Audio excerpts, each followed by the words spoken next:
From getting knifed by your own son's best friend, to getting strangled in the bath by your personal wrestling partner, to getting stabbed mid-pee by the bodyguard you trusted with your life. This is every Roman emperor's worst day. And here's the twist. Most of these men weren't taken down by barbarian armies. They were murdered by the exact people hired to keep them alive. Sir, maybe we vet the bodyguards a little harder next time. But first, let's start at the very top, with Augustus, the man who turned a broken republic into an empire and basically never lost. Except on one day, in the year 9 AD, Augustus sent a governor named Verus marching deep into the forests of Germany with 3 entire legions. The problem? A local chief named Arminius lured them into the trees and slaughtered them. 15 to 20,000 Roman soldiers, gone in 3 days. That's a whole city's worth of guys, sir. Poof. And Augustus did not take it well. According to Suetonius, he stopped cutting his hair and beard for months, banged his head against the palace doors, and screamed into the night, "Quinctilius Verus, give me back my legions!" They're not behind the door, sir. I already checked. But Augustus survived his worst day. Plenty of emperors didn't, and the fastest road to a Caesar's worst day was the men sworn to protect him. Just ask Caligula. Caligula spent 4 years humiliating everyone around him, including the officers of his own Praetorian Guard. He mocked one of them, Cassius Chaerea, for having a high-pitched voice. So on January 24th, 41 AD, Chaerea and a group of guards cornered Caligula in a narrow palace corridor and stabbed him around 30 times. Turns out the guy with the funny voice had the last laugh, sir. And they didn't stop there. The conspirators killed his wife and his infant daughter too, wiping out his entire branch of the family in a single afternoon. Brutal. But at least Caligula saw his killers coming. The next emperor got taken out by his favorite dinner. Claudius was the stuttering, bookish uncle nobody expected to rule. And honestly, he wasn't bad at it. His real mistake was marrying his own niece, Agrippina. On October 13th, 54 AD, Agrippina allegedly served Claudius a plate of mushrooms, his absolute favorite food. They were poisoned.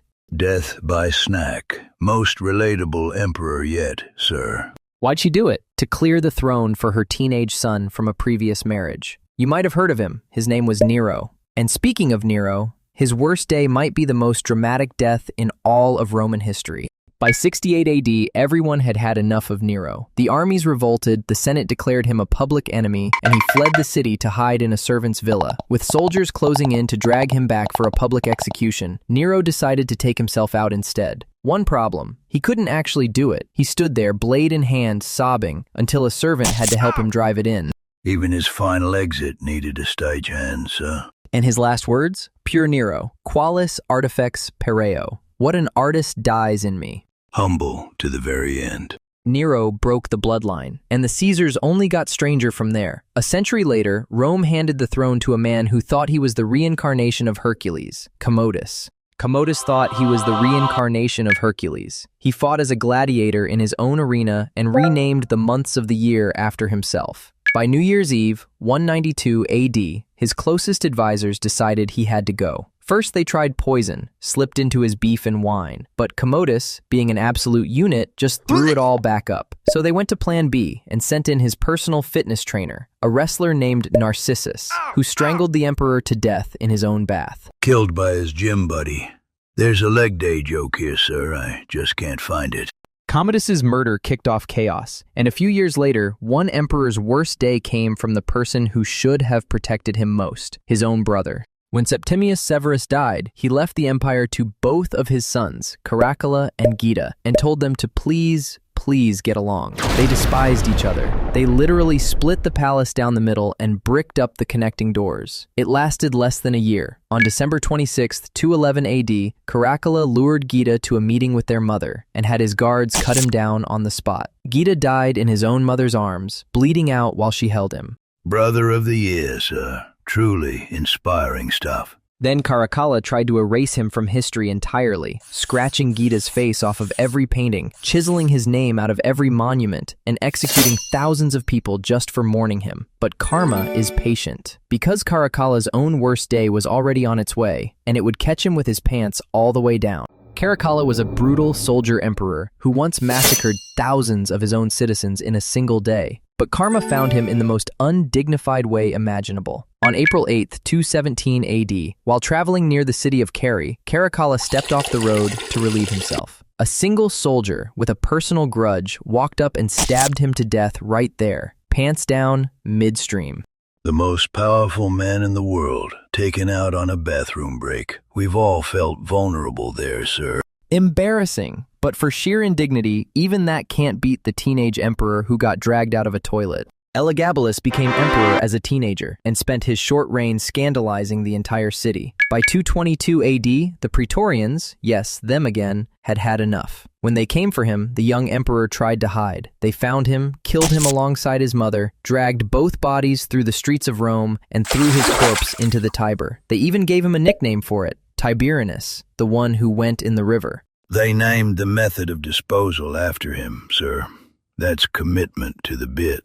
Murdered by his own guard and dumped in the river before he was even 20. Brutal. But the 3rd century was Rome's bloodiest stretch yet, and the deaths only got bigger from here. Maximinus was the first emperor who rose up from being a common soldier. A giant of a man the legends claimed stood over 8 feet tall. The Senate hated him so much they straight up declared war on their own emperor. When he marched on Italy and got bogged down besieging the city of Aquileia, his own starving, fed-up troops walked into his tent during an afternoon nap and killed him and his son. Then they cut off both heads and mailed them to Rome as a peace offering. Imagine you co-workers shipping your head to corporate, sir. Brutal performance review. Maximinus was killed by his own men, but in over 1,000 years of Roman emperors, nobody ever had a worse day than the man who comes last on this list. His name was Valerian. In the year 260 AD, he marched east to deal with the rising Persian Empire and their king, Shapur I. It went catastrophically wrong. Valerian's army was crushed, and Valerian himself was captured, alive. He became the only Roman emperor in all of history ever taken prisoner by a foreign enemy. Out of 70-plus emperors, sir, he's the one.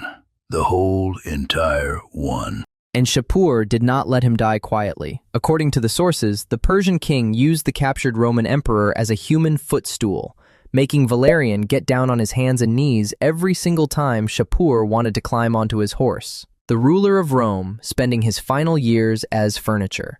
A footstool, sir, with a face. And it gets darker, though we should flag that this next part comes from one very bitter later writer, so take it with a grain of salt. According to Lactantius, when Valerian finally died, Shapur had his skin flayed off, dyed bright red, stuffed like a trophy, and hung in a Persian temple, a permanent monument to the day Rome lost everything.